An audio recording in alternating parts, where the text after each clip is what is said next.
Message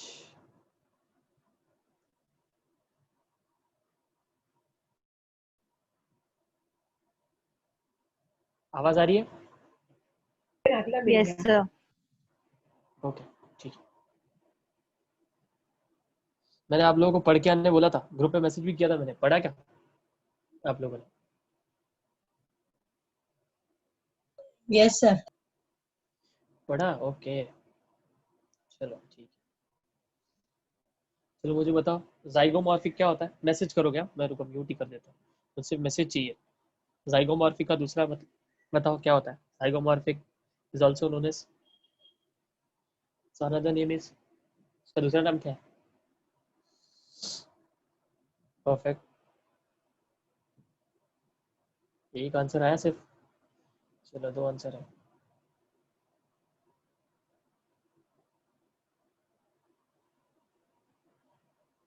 लोग आए।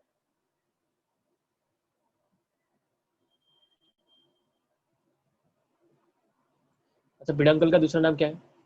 What is the other name for peduncle? Peduncle का दूसरा नाम?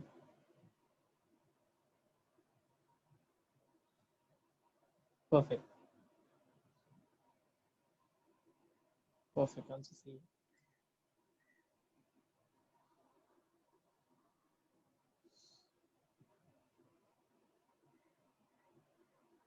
क्या हुआ, इसके पहले कोई लेक्चर था क्या आप लोगों का?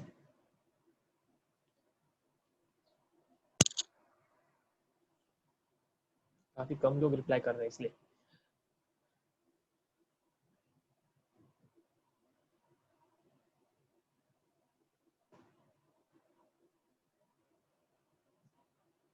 चलो ठीक है।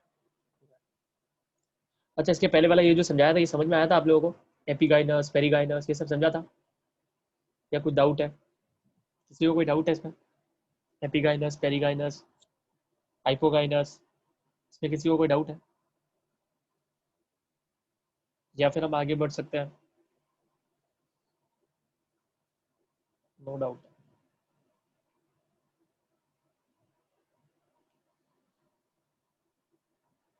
ओके एक काम करो, एक बार पढ़ो। चलो ये शुरुआत करने से पहले, आगे जाने से पहले इतना पढ़ो, फिर मैं आगे, क्योंकि इसमें बहुत सारे टर्म्स आने वाले हैं और मैं वो सारे टर्म्स आपसे ही पूछने वाला हूँ बाद में। एक काम करो, इतना पढ़ो फटाक से, हो जाए तो मुझे मैसेज करना, ठीक है?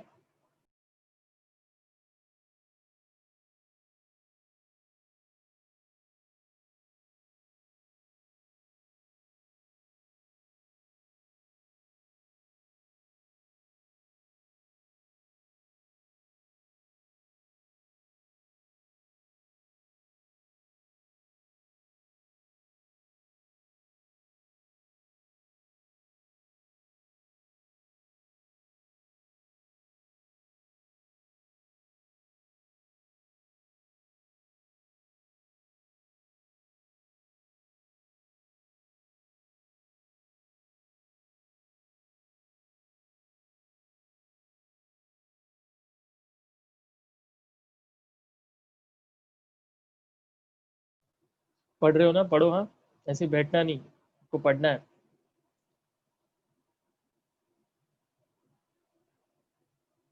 पढ़ के हो जाए तो मुझे बता देना, कि अब तक बहुत सारे टर्म्स आ चुके हैं, अभी और टर्म्स आने वाले हैं।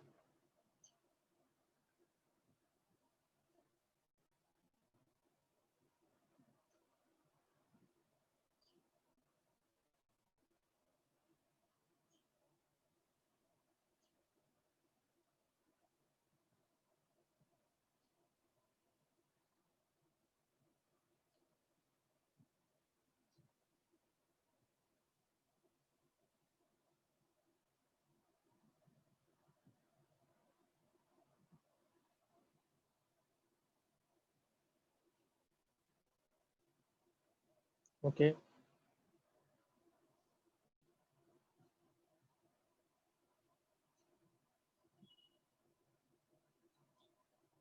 और किसी का हुआ क्या?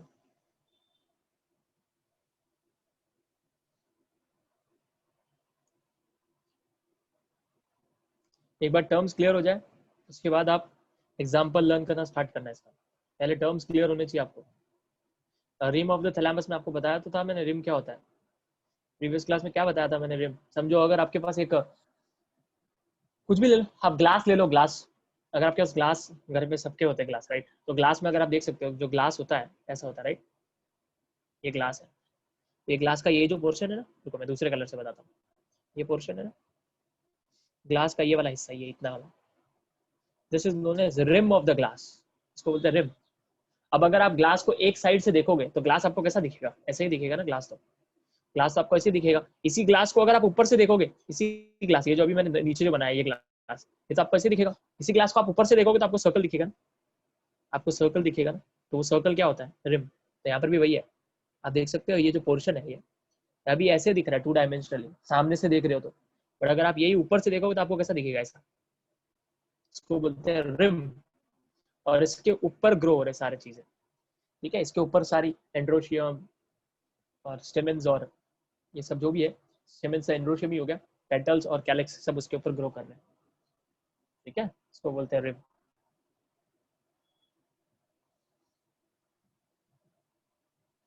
ओके, इतना समझ में आया, आगे बढ़ते हैं। तो आई थिंक आप लोगों को क्लियर है इतना, आगे बढ़ते हैं। चलो नेक्स्ट है parts of the flower. Parts of flower मैं आपको ऑलमोस्ट पढ़ा चुका हूँ, इसको थोड़ा और डिटेल में पढ़ना है। आपको पता है पार्ट्स ऑफ द फ्लावर हम 2 पार्ट में डिवाइड करते हैं, reproductive parts and accessory parts, है ना, रिप्रोडक्टिव वर्ल्स और एक्सेसरी वर्ल्स, ठीक है। फिर उसके बारे में और डिटेल में पढ़ना है, जैसे कैलेक्स का आपको पता है इंडिविजुअल पार्ट क्या है, सेपल्स, कोरोला का इंडिविजुअल क्या है, पेटल्स, है ना, वैसे एंड्रोशियम का इंडिविजुअल क्या है, स्टेमेन, है ना, गाइनोशियम का इंडिविजुअल क्या है, दैट इज, गाइनोशियम का इंडिविजुअल को क्या बोलोगे आप, पिस्टल और कार्पेल, वही सब इसमें लिखा होगा, फ्यूज होंगे तो क्या होंगे, फ्री होंगे तो क्या होंगे, वो सब लिखा हुआ है। देखते हैं, देख इंडिविजुअली पढ़ते हैं, चलो क्या लिखा, each flower normally has 4 whorls, that is calyx, corolla, androecium, gynoecium, सबको पता ही तो इतना। क्या लिखा है, calyx, the calyx is the outer most whorl of the flower, ये तो पता ही चलता है, ठीक है, आप देख सकते हो, क्या देखो, सबसे बाहर कौन सा है, कैलेक्स, बाहर से अंदर की तरफ जाओ, सबसे बाहर कैलेक्स, फिर कौन है, कोरोला, फिर एंड्रोशियम, फिर गाइनोशियम। तो कैलेक्स, ये याद रखना, कैलेक्स जो होता है वो outer most wall of the flower होता है, and the member are called seps, the members are called sepals, उसके जो इंडिविजुअल मेंबर्स होते हैं उनको हम क्या बोलते हैं, सेपल्स, उनको हम क्या बोलते हैं, सेपल्स, ठीक है। तो उसके बाद क्या लिखा है, generally the sepals are green, हम सबको पता है कि जनरली जो सेपल्स होते हैं वो ग्रीन होते हैं, है ना, क्यों होते हैं ग्रीन, ताकि वो क्या कर सके, फोटोसिंथेसिस कर सके। Generally sepals are green leaf like and protect the flower in the bird stage, ठीक है, एक तो उसका फोटोसिंथेसिस हो सकता है, दूसरा उनका काम क्या है, वो क्या करते हैं, फ्लावर को बर्ड स्टेज में बचाते हैं। जब फ्लावर अंदर की तरफ था, मतलब फ्लावर जब ग्रो नहीं होता तो सबसे पहले फ्लावर कैसा होता है, फ्लावर ऐसा अंदर रहता है ना, ऐसा बर्ड ऐसा कुछ रहता है बना हुआ, है ना, उसके अंदर से इसके अंदर से बाद में फ्लावर बाहर आएगा। तो पहले एक्चुअली क्या होता है, सब कैलेक्स ही होते हैं, तो सारे कैलेक्स ऐसे एक जगह पर रहते हैं, कैलेक्स, तो कैलेक्स एक्चुअली कैलेक्स का काम क्या है, फ्लावर को प्रोटेक्ट करना, बट कौन से स्टेज में, बर्ड स्टेज में। जब वो फ्लावर जो है वो बर्ड स्टेज में होता है, फ्लावर जब बर्ड स्टेज में होता है, उसको प्रोटेक्ट करने का काम किसका होता है, कैलेक्स का होता है, ठीक है, सबको पता है ये भी ऑलमोस्ट। फिर उसके बाद क्या लिखा है, ये इंपॉर्टेंट है आपके लिए, ये नई टर्म्स आने वाले, कैलेक्स में भी गैमोसेफेलस, गैमो यूनाइटेड, आप देख सकते हो, यूनाइटेड मतलब क्या, क्या सेपल्स ऐसे हुए, देखना ध्यान से, अगर सेपल्स अभी जो मैंने बनाए थे वैसे ऐसे हुए, किसी फ्लावर में अगर सेपल्स ऐसे, ये जो मैं ड्रॉ कर रहा हूँ समझो ये सेपल्स है, ये सब क्या है, सेपल्स यानी कैलेक्स, सब कैलेक्स ऐसे है समझो। ब्रिंजल देख लो ना, ब्रिंजल सबसे बेस्ट एग्जांपल है, सबके सब फ्यूज है ना, सबके सब फ्यूज्ड है।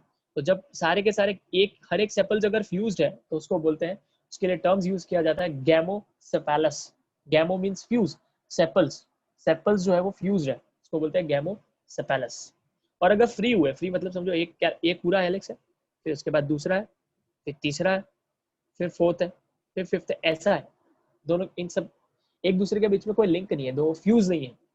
तो ऐसा जब होता है, ऐसा जब होता है तो उसको बोलते हैं पॉलीसेपेलस, दैट इज नोन एज पॉलीसेपेलस, ठीक है, poly, free, poly means free, ठीक है, फ्यूज नहीं है ये, इसको बोलते हैं पॉलीसेपेलस। एक हो गया आपका गैमोसेपेलस, एक हो गया पॉलीसेपेलस। अगर सेपल्स फ्यूज हुए तो गैमोसेपेलस बोलते हैं, फ्री हुए, फ्यूज नहीं एक दूसरे से, तो हम पॉलीसेपेलस बोलते हैं।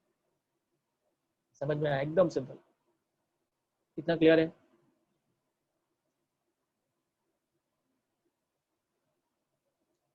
इतना समझ में आया?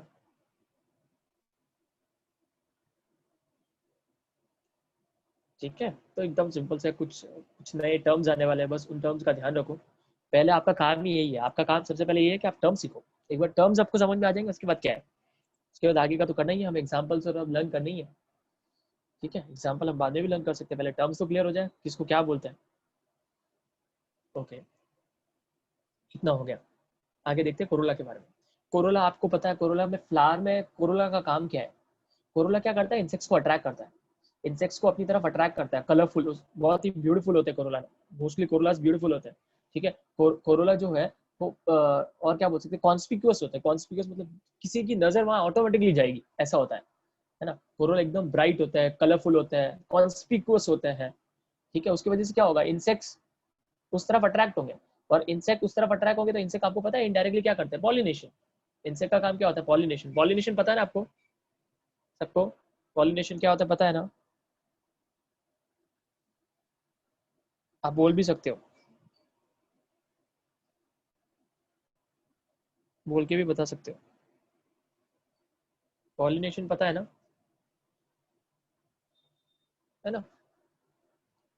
हाँ, migration of pollen grains, perfect. Pollen grain का माइग्रेशन करना इधर से एक प्लांट से दूसरे प्लांट पे। तो ऑब्वियसली तो आप देख सकते हो कि कोरोला एक्चुअली रिप्रोडक्शन में तो हेल्प नहीं कर रहा है, रिप्रोडक्शन में बिल्कुल, सॉरी रिप्रोडक्शन नहीं कर रहा है, पर रिप्रोडक्शन में हेल्प तो कर रहा है।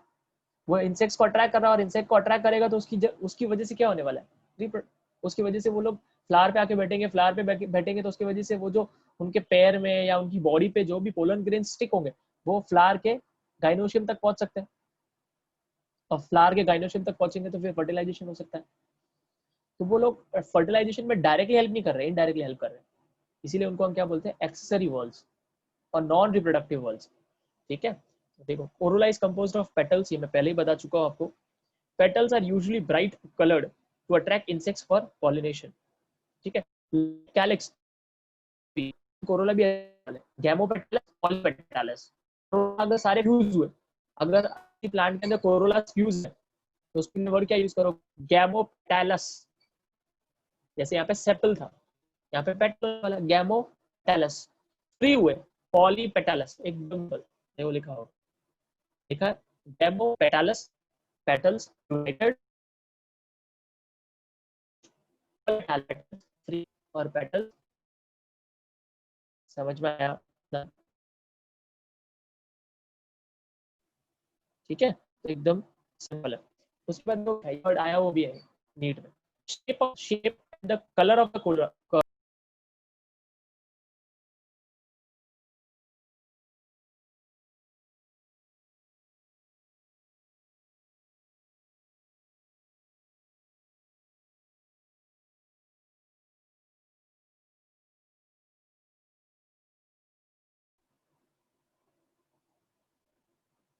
नेटवर्क इश्यूज, आपको आवाज आ रही है?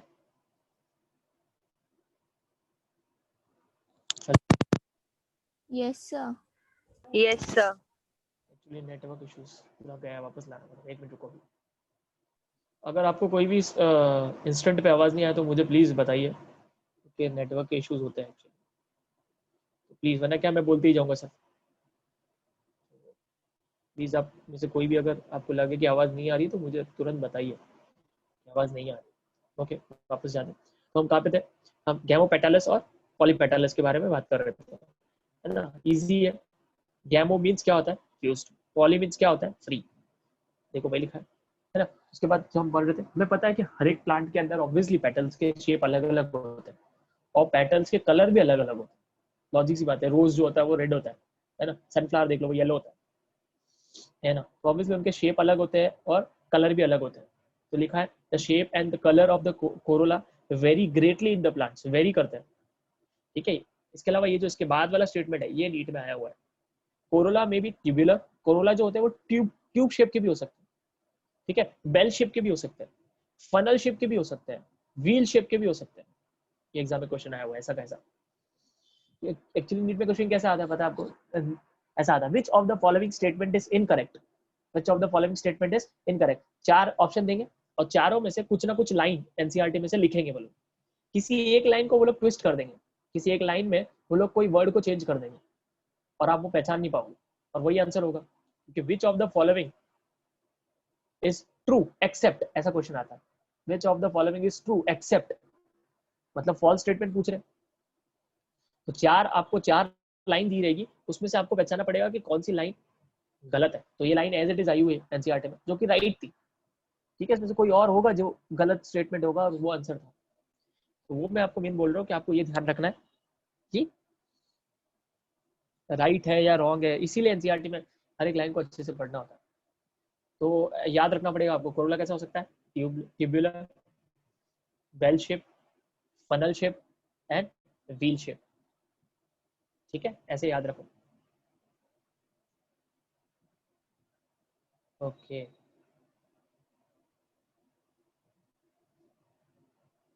देखो मैं आपको बताता हूँ इसको कैसे याद रख सकते हैं। मैं अपनी बात कर रहा हूँ, बहुत ही फनी वे है मेरा मेरा अपना तरीका था, मैं जैसे याद रखता था, कुछ ना कुछ तो फनी करके मैं कुछ ना कुछ तो याद रखता ही रखता था। तो मैं स्पेशली नीट के लिए बता रहा हूँ, नीट वालों के लिए। बाकी अगर कोई खाली ऐसी गवर्नमेंट के लिए, गवर्नमेंट एक बोर्ड्स एग्जाम देने वाले कॉलेज की, तो उतना कुछ ज़्यादा इस पर ज़्यादा स्ट्रेस देने की जरूरत नहीं है, इतना कुछ नहीं। बट कैसे ना कैसे याद करना होता था। मैं तो कुछ ना कुछ फनी बनाता था, अगर मुझे जो याद आएगा अपने टाइम में बनाया वो मैं बता दूंगा। बाकी आप इंटरनेट से भी रेफर कर सकते हो, और मुझे जब भी मिलेगा मैं ग्रुप पे भी दे दूंगा, इसलिए मैं ग्रुप पे ज्वाइन हुआ हूँ। ओके, तो कोरोला में भी ट्यूबुलर, तो मैं ना ऐसे याद रखता था, मैं ना इसको बैलगाड़ी से याद रखता था। बैलगाड़ी कैसे, आपको पता है बैलगाड़ी में व्हील्स होते हैं, ठीक है, व्हील ये हो गया व्हील्स, ठीक है। दो व्हील को जोड़ना होगा तो बीच में एक ट्यूब होनी चाहिए, तो this is tube, this is tube. तो ये व्हील हो गई, ये ट्यूब हो गया, ठीक है। और बैलगाड़ी में आपको पता है, बैलगाड़ी में बेल होती है, बेल। और इनफैक्ट जो बैलगाड़ी में बोल रहा हूँ उसमें बेल, जो ऑक्स होते हैं उनके गले में ही होता है वो बेल, है ना, उनके गले में ही होता है बेल। तो बेल शेप हो गया, व्हील शेप हो गया, ये हो गया आपका ट्यूबुलर। खाली एक याद रखना पड़ता है, फनल शेप, फनल शेप। और वो भी आप याद रख सकते हो। मैं बोल रहा हूँ ना, कुछ लॉजिक नहीं है इसके पीछे, जस्ट मैं बोल रहा हूँ आपको जमे तो ठीक है, अदरवाइज इट्स ओके। और आप ऐसे भी याद रख सकते हैं, आपको पता है जो, हालांकि वो फनल शेप तो दिखता नहीं है, बट फिर भी जो लोग पीछे बैठते थे बैलगाड़ी, अगर आपने कोई मूवी में देखी हो तो पीछे जो बैठते थे, जिसमें बैठते थे वो ऐसा होता था शेप, जिसमें वो लोग बैठते थे, ठीक है। इसको आप याद रख सकते हो, ऐसा फनल शेप। फनल तो नहीं हुआ, बट आप ऐसे याद रख सकते हो, फनल शेप। तो इस तरह से आपको याद रह सकता है। कुछ फनी तरीका ही बनाना पड़ेगा। बायोलॉजी में स्पेशली हमें, बायोलॉजी ही नहीं, केमिस्ट्री में भी कभी कभी जरूरत पड़ जाता है, जहाँ कुछ चीज़ें याद रखनी होती है ना, वहाँ कुछ ना कुछ फनी वनी जो आपको लगे आपके मन में, वो उसको उसी तरह से याद रखा जा सकता है, वरना इतना सारा आप कैसे याद रखोगे, ऑब्वियसली, लॉजिक सी बात है। मैंने ऐसे याद रखा था इसको, आज भी याद है, इसलिए मैंने आपको बता दिया। अगर आपको जमे तो इट्स ओके, और नहीं जमे तो कोई बात नहीं, आप इंटरनेट से देख लो कहीं से। तो मैं तो इसको ऐसे ही याद रखता था, कोरोला में भी wheel shape, tubular shape, bell shape and funnel shape, ठीक है। इतना समझ में आया, इतना क्लियर है।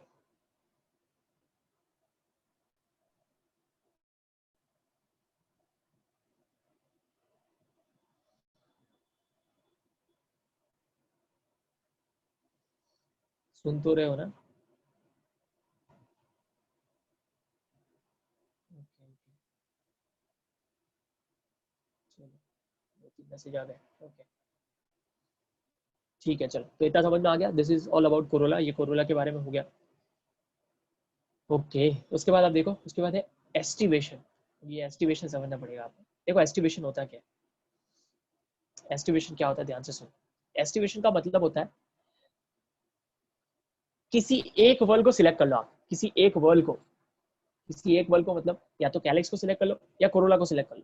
एंड्रोशियम और गाइनोशियम के बारे में हम यहाँ पे बात नहीं कर रहे, ठीक है। या तो कैलिक्स को सिलेक्ट करो या कोरोला को सिलेक्ट करो, दोनों में से पहले किसी एक को सिलेक्ट कर लिया, समझो हमने एक को सिलेक्ट कर लिया, कैलिक्स को सिलेक्ट कर लिया। आपको क्या देखना है, कैलिक्स का पैटर्न देखना है कि कैलिक्स जो है वो आपस में एक दूसरे से कैसे अरेंज्ड, आपस में बोल रहा हूँ, किसी एक, पहले तो किसी एक वर्ड को सिलेक्ट करो, या तो कैलिक्स या कोरोला, दोनों को मर्ज ही करना है। ऐसा नहीं होना चाहिए कि कैलिक्स और कोरोला दोनों को कर रहे, नहीं नहीं, या तो कैलिक्स ही होगा या कोरोला ही होगा, ठीक है। दोनों का हम दोनों को डिफाइन कर सकते हैं, ठीक है। पहले हम पहले पूरे कैलिक्स का अरेंजमेंट देखेंगे। पहले हम पूरा किसका अरेंजमेंट देखने वाले, कैलिक्स का। कैलिक्स मतलब किसके, सेपल्स का, मतलब हर एक सेपल्स एक दूसरे से कैसे अरेंज्ड है। या उसके बाद हम क्या करेंगे, पूरा देख लिया कैलिक्स के बारे में अरेंजमेंट, उसके बाद हम वापस कोरोला के पास जाएंगे। अब देखेंगे कोरोला में क्या अरेंजमेंट है, यानी कोरोला मतलब पेटल्स, तो पेटल्स का एक दूसरे के साथ क्या अरेंजमेंट है।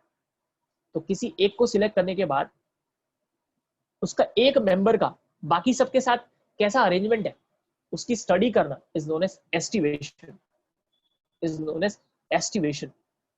आसान लैंग्वेज में मैंने ये समझाया है हिंदी में। अब आप, और वो भी कौन सा स्टेज में, जब फ्लावर बर्ड स्टेज में था, जब फ्लावर बर्ड स्टेज में, डेफिनेशन वाइज याद रखो, flower is in bird stage, जब वो बर्ड स्टेज में था तभी हम इसको स्टडी कर सकते हैं। ठीक है, आप देख सकते हो आपके सामने ये पैटर्न्स है, ये सर्कुलर, ये जो पैटर्न दिख रहे हैं आपको चार, एक मिनट, हाँ ये पैटर्न दिख रहा है आपको, ये वही है, ये इस तरह के चार पैटर्न्स होते हैं, चार। देखो आप देख सकते हो, ये समझो ये किसी ने सिलेक्ट किया तो ये कैलिक्स है, कैसा है, ऊपर से कट करके ऊपर से देख रहे हैं, तो ये देखो आप देख सकते हो ये सब कैलिक्स है, या तो कैलिक्स या कोरोला, समझो ये एक कैलिक्स, ये दूसरा, ये तीसरा, ये चौथा, ये पांचवा। आप देख सकते हो एक कैलिक्स दूसरे कैलिक्स को टच नहीं कर रही, गैप है, गैप है। ठीक है, सिर्फ अभी बता रहा हूँ, नाम मैं बाद में बता दूंगा। आप उसके बाद दूसरे को देखो, पहले समझो इन सबको, ठीक है, डायग्राम को, एग्जाम में बहुत बार डायग्राम भी आए हुए, ठीक है। उसके बाद दूसरे को देखो, दूसरे में क्या है, आप देख सकते हो कि हर एक वर्ल्ड का दो हिस्से होते हैं ना, एक ये वाला हिस्सा, एक ये वाला हिस्सा, दो होते हैं। अब इसमें कैसा है, एक हिस्सा अंदर है, एक बाहर है, एक हिस्सा अंदर है, एक बाहर है। देखो आप देखो, इसका ये वाला फेज बाहर है तो दूसरा वाला अंदर। फिर दूसरे वाले वर्ग की बात करें, देखो ये वाला बाहर है तो इसका ये वाला फेज जो है वो अंदर है। फिर देखो तीसरे को, ये बाहर, ये अंदर, ये बाहर, ये अंदर, ये बाहर, ये अंदर। समझ में आया मैंने क्या किया?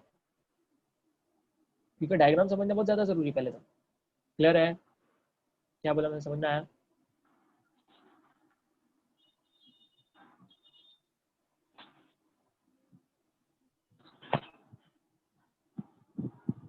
ठीक है, मैंने आप लोग को अनम्यूट नहीं किया क्या? अनम्यूट है, आप बोल के भी बता सकते हो। ओके, इतना समझ में आया। उसके बाद आगे देखते हैं, एक minute, just a minute.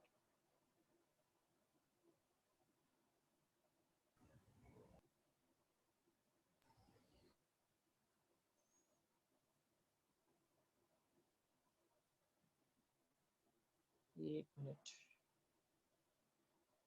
Okay, हाँ इतना समझ में आ गया। उसके बाद तीसरे को देखते हैं। देखो तीसरा वाला, इसका ना इरेगुलर है, एक ऐसा रहेगा, कोई एक रहेगा उसके दोनों एंड अंदर, दोनों एंड जो है वो अंदर रहेंगे। किस, कोई ऐसा रहेगा जिसका एक एंड बाहर है, एक अंदर है। कोई ऐसा रहेगा जिसके दोनों एंड बाहर है। देख लो आप देख सकते हो, ध्यान से देखो, ये इसके दोनों एंड जो है वो अंदर है। इसके बाद वाले को देखो, इसका एक एंड बाहर है, दूसरा वाला एंड अंदर है। इसके वाले को देखो वापस, ये वाला पूरा बाहर है। फिर ये देखो, ये इसका एक हिस्सा अंदर है तो इधर वाला बाहर है, इधर वाला बाहर है। फिर आप वापस देख सकते हो, एक एंड अंदर है, दूसरा वाला बाहर है। तो कुछ फिक्स नहीं है, ऐसा भी हो सकता है, हालांकि इसमें ऐसा कुछ नहीं दिखा कि दोनों बाहर है, बट ऐसा भी होता है। ठीक है, इसको देख सकते हो आप, कोई दोनों ही अंदर है, किसी में एक अंदर एक बाहर है, और ऐसा भी हो सकता है कि दोनों ही बाहर हो, ऐसा भी हो सकता है। ठीक है, ये तीसरा टाइप हो गया। और चौथा एकदम यूनिक है, चौथा अपने अंदर पूरा यूनिक है, उसके अंदर सब एक दूसरे के अंदर है। मतलब पहला वाला सबसे बाहर, फिर उसके अंदर कुछ है, फिर उसके अंदर है, सब एक दूसरे को एंक्लोज कर रहे हैं। ध्यान से समझना, और बहुत यूनिक है वो। ठीक है, तो पांचवा, चौथा वाला देखते हैं। चौथा वाला देखो कैसा है, उसके अजीब नाम भी है। ये देखो, सबसे पहला ये एकदम बड़ा है, सबसे बड़ा वाला पार्ट, ये सबसे बड़ा। ठीक है, इसको हम स्टैंडर्ड बोलते हैं। ठीक है, इसको स्टैंडर्ड बोलते हैं, नाम याद रखना, इसको स्टैंडर्ड या वैक्सिलम बोलते हैं। आ जाएगा, डोंट वरी, अगर बुक में नहीं दिया होगा तो मैं आपको नाम बता दूंगा। इसको स्टैंडर्ड और वैक्सिलम दो नाम बोलते हैं। तो देखो उसके बाद जो दो है, वो दोनों के दोनों उसके अंदर है, ये दे दो, दोनों अंदर है, मतलब इसके जो मार्जिन है, इसकी जो मार्जिन है उन दोनों के अंदर है ये वाला हिस्सा। इनको हम बोलते हैं विंग्स और एली, विंग्स और एली और एले। ठीक है, स्पेलिंग बता देता हूँ, एले ऐसा, इट्स नॉट एलगे, जी गायब है, एले और विंग्स। ठीक है, उसके बाद आप देख सकते हो, उसके बाद जो उसके बाद वाला है वो उसके भी अंदर है, देखो। और एक चीज अजीब है कि ये वाले और ये दोनों आपस में फ्यूज नहीं है। कैसे? अकेले, अलग अलग है। ठीक है, और जो लास्ट वाले जो दो है, ये वाला और ये वाला हिस्सा, ये आपस में एक दूसरे से फ्यूज हो रहे हैं। नीचे देख सकते हो आप, फ्यूज हो गए। नीचे क्या हो गया, फ्यूज हो गए एक दूसरे से। अब डायग्राम को वापस अच्छे से देख सकते हो। सबसे बाहर वाला एक है, वो एक सबसे बड़ा, ठीक है, उसको हम बोलते हैं स्टैंडर्ड और वैक्सिलम। उसके बाद उसके अंदर दो है जो आपस में फ्यूज बिल्कुल नहीं है, उसको बोलते हैं हम एले और विंग्स, एले और विंग्स। उसके बाद जो है उसके अंदर और दो है, बट दोनों आपस में फ्यूज है नीचे से, ठीक है। और वो जो लास्ट वाले हैं जो फ्यूज है, उनका नाम बहुत अजीब है। उनका नाम है कील और कैरिना, नॉट करीना, बॉलीवुड की हीरोइन नहीं, कैरिना, ठीक है, CARINA, कैरिना, कील और कैरिना। तो इन तीनों के अलग अलग नाम है। सबसे बाहर वाला स्टैंडर्ड और वैक्सिलम, उसके बाद वाला एली और विंग्स, और तीसरा वाला इज कील एंड कैरी, कील और कैरिना। हम पढ़ने वाले, तो आप देख सकते हो सबके अंदर अलग अलग अरेंजमेंट है with respect to each other, है ना। आप देख सकते हो ना सबका, हम किसको कंपेयर कर रहे हैं, किसी एक को दूसरे से कंपेयर कर रहे हैं ना। ये पहला वाला है, फिर इसको हमने दूसरे वाले को इस पहले वाले के साथ कंपेयर किया, और इसी को हमने इसके साथ कंपेयर किया। बट इसका मतलब हम एक्चुअली कर क्या रहे हैं, किसी एक वर्ल्ड को सिलेक्ट कर रहे हैं और उनको आपस में एक दूसरे से रिलेट कर रहे हैं, उनका अरेंजमेंट स्टडी कर रहे हैं when they are in bird stage. That is known as aestivation, that is known as aestivation. पढ़ते हैं अभी इसके बारे में। अच्छा, पहले इतना समझ में आया मैंने क्या बोला?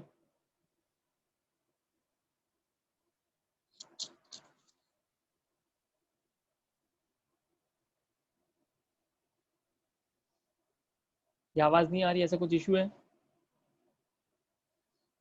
समझ में आया? Yes, sir. ओके, चलो ठीक है। अब पढ़ते इसके बारे में क्या दिया है, उसके एग्जांपल्स। पहले आपको टर्म्स तो क्लियर हो जाए। देखो क्या लिखा है, situation, the mode of arrangement of sepals और पेटल्स। देखो बीच में और है, नॉट एंड, इट्स और, either of them you are studying, या तो you are studying about sepals और you are studying about petals, ठीक है। तो वही आपको पहले तो वो ध्यान रखना, the mode of arrangement of sepals और petals in a floral bud with respect to the other members of the same whorl. Language समझ में आ रही है? With respect to the other members of the same whorl, मतलब calyx का ही दूसरा मेंबर, कैलिक्स का ही दूसरे मेंबर के साथ कंपेयर कर, कंफ्यूज मत होना। With other member of the same world is known as aestivation. Language clear है आपको?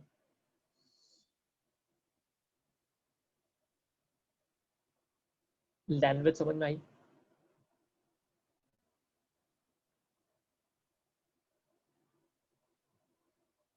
क्या हुआ, आवाज नहीं आ रही है? Yes, sir. रिप्लाई नहीं करोगे तो कैसे चलेगा? Okay okay okay, I hope आप लोगों को ये वर्ड सेंटेंस समझ में आ गया, ठीक है। ठीक है, चलो आगे बढ़ते हैं। इसके बाद क्या लिखा है, the main types of aestivation are valvate. सबसे पहला है वेलवेट, स्पेलिंग देख लो, अलग है valvate, valvate, twisted, imbricate and vexillary. नाम से डरने की कोई जरूरत नहीं है।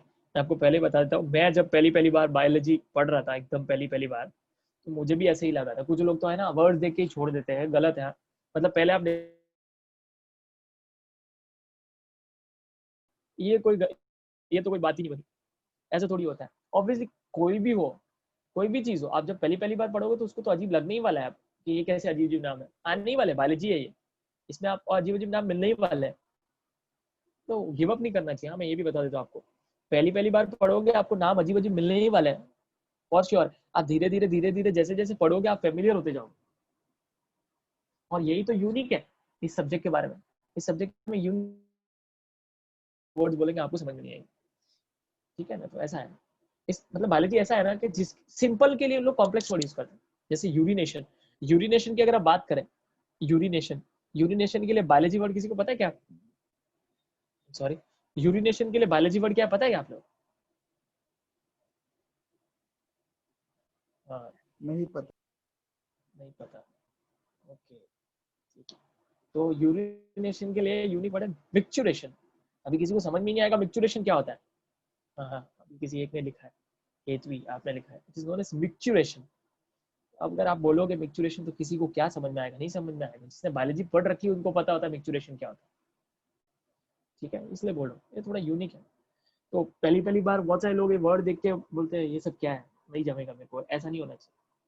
अगर आपको लगता है कि आपको डॉक्टर ही बनना है तो प्लीज उसको ऐसे बीच में गिव अप मत किया करो। ये वर्ड देख के 3-4 बार पढ़ोगे ना, फेमिलियर हो जाओगे, सब हो जाता है। मैं खुद भी जब पहली पहली बार आया तो पर ऐसे ही हुआ था मेरे साथ भी, ये कैसे वर्ड अजीब अजीब, कैसे याद होंगे ये सब इतने खतरनाक वर्ड एंड ऑल, बट सब हो जाता है धीरे धीरे धीरे। जैसे जैसे आप आगे बढ़ोगे वैसे वैसे और भयानक वर्ड आएंगे। ठीक है, चलो। तो वर्ड्स क्या क्या है, कौन से टाइप का एस्टिवेशन है, valvate, twisted, bricate and vexillary. अब ये देख सकते हो आप, सबसे पहले वाला जो है जिसमें एक वल दूसरे वल को टच नहीं कर रहा था। ठीक है, जब एक वल दूसरे वल को टच नहीं कर पा रहा है, that type of aestivation is known as valvate aestivation. क्या बोल रहे हो आप, हार्ड वर्ड्स सर, एग्जाम में हार्ड वर्ड्स के लिए सिंपल वर्ड। अरे हाँ चलेगा ना, क्या पर मोस्टली आपको करना चाहिए हार्ड वर्ड। मतलब अभी अगर आपके पास दूसरा वर्ड ही नहीं है तो क्या करोगे। ठीक है, अरे याद हो जाता है, डोंट वरी, हो जाएगा। एक बार पढ़ने की जगह 2-3 बार पढ़ो ना, हो जाता है, इतना भी टफ नहीं है। हाँ, हो जाएगा, डोंट वरी। अभी वो कॉलेज टू कॉलेज डिपेंड करता है, सामने वाले को समझ में आ गया आपने क्या लिखा, मार्क्स मिल जाएंगे। ओके, तो पहला वाला जो है that is known as valvate, जो एक दूसरे को टच बिल्कुल नहीं कर रहे। ऐसे वाले ये जो दिख रहा है आपको, this is known as twisted, एक एंड अंदर एक एंड बाहर, एक एंड अंदर एक एंड बाहर, that is known as twisted. जिसमें कुछ फिक्स ही नहीं है, इररेगुलर है, that is known as imbricate, that is known as imbricate, and fourth one is known as waxillary, that is why मैंने आपको बोला भी था कि इसका जो सबसे बड़ा वाला हिस्सा है, जो सबसे आउटर मोस्ट है, that is known as waxillum. Why it is known as waxillum?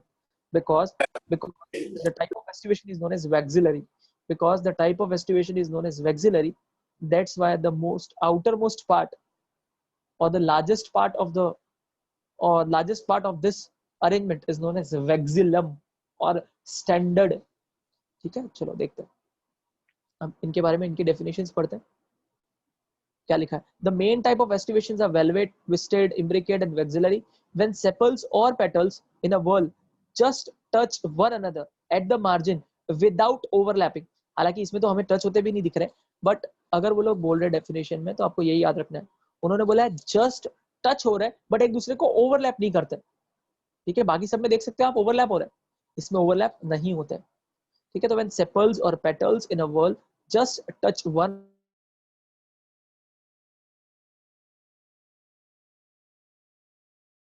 it is said to be velvet, it is said to be velvet estivation। बहुत सिंपल है, आराम से लिख सकते हो खुद से।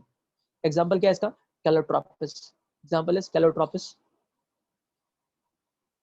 क्लियर है ये वाला पार्ट।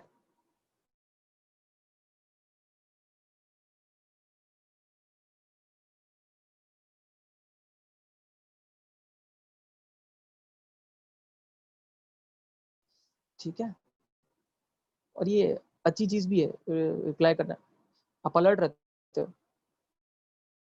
जैसे मैंने अभी आपको बताया था तीसरे वाले फिर दो, हालांकि जो लास्ट के दो है वो फ्यूज हो गए, वो ठीक है, बट है तो 5 ही। लास्ट वाला सबसे ज्यादा इंपॉर्टेंट है, लास्ट वाला सबसे, वैसे तो सभी इंपॉर्टेंट है, इस चैप्टर में ऐसा कुछ हिस्सा नहीं है जो आप इंपॉर्टेंट नहीं है। अगर नहीं होगा तो मैं खुद ही बता दूंगा, ऑलमोस्ट पूरा चैप्टर पढ़ना है, इनफैक्ट एक्स्ट्रा पढ़ना पड़ेगा आप जो नीट वाले, उन्हीं को मैं आगे एक्स्ट्रा पढ़ाऊंगा, तो रिक्वायरमेंट है। बाकी जो लोग कॉलेज एग्जाम्स ही देने वाले हैं उनको क्या करना है वैसे भी बैठ के, उनके लिए टाइम वेस्ट है वैसे भी। तो जो लोग नीट होंगे उन लोग को मैं स्पेशली अलग से एक्स्ट्रा बता दूंगा, इसमें से एक्स्ट्रा भी पढ़ना पड़ता है, तो गलती से भी कुछ छोड़ के मत जाना।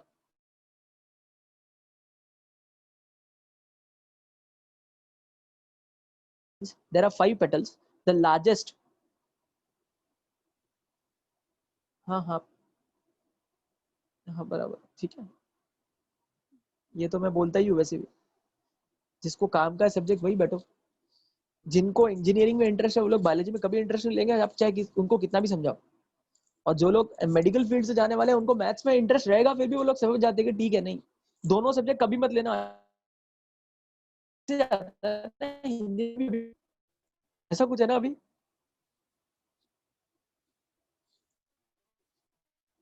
हिंदी में आपका बोर्ड्स में भी पैसेज वैसेज टाइप हो गया ना, जैसे पैसेज आता है फिर उसमें से देख के ही आंसर्स लिखने होते हैं, ऐसा है ना। तो मेरे टाइम में तो ब्रीफ होते थे इतने बड़े बड़े, तो दिमाग खराब हो जाता है उतना ब्रीफ लिखते लिखते।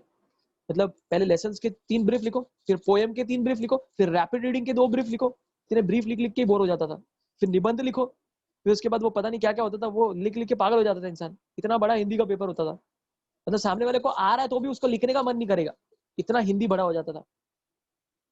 मैं हिंदी के बारे में बुरा नहीं बोल रहा हूँ, मैं सिर्फ इसलिए बोल रहा हूँ ताकि आपकी बेटर हो, आपके एग्जाम में आप वही सब्जेक्ट लो जो आपको आगे हेल्पफुल हो। ठीक है, ध्यान रखना। प्रॉब्लम यही है हिंदी के साथ, बाकी क्या प्रॉब्लम है हिंदी को, अच्छा ही है उल्टा।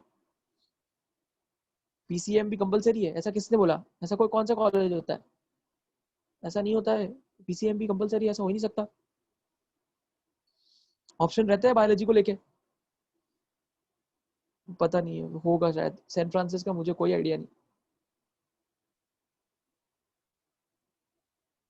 अभी क्या फर्स्ट लिस्ट आ चुकी है ना? किसी को अलॉट हुआ क्या कॉलेज?